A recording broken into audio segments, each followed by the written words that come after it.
I'd like to show you how to personalize the cover of a TinyFeats quiet book now.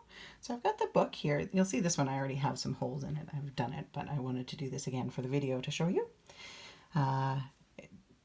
It has this one, the green cover style has the circle on the front, and I'm going to put a name in beads. This name is Caden that I'm going to use for this example.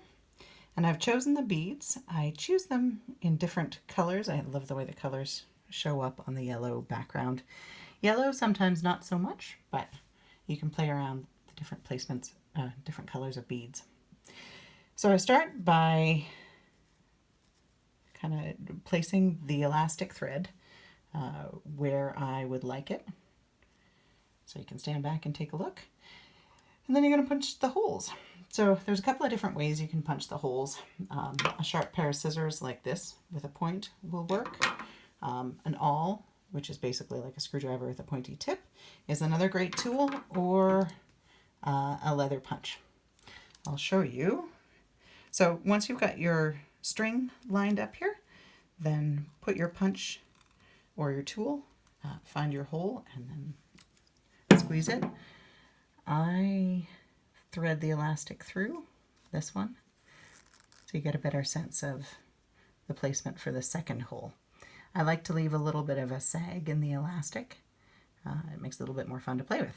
So the second hole, like I said, I've already got one here, but you could just put the awl.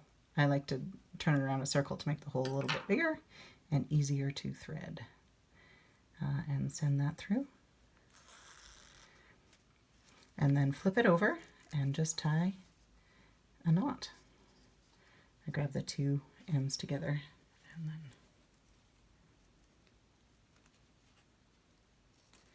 make the knot. I leave it loose to start off with because you might want to go back and do some adjustment to how the sag on the beads is.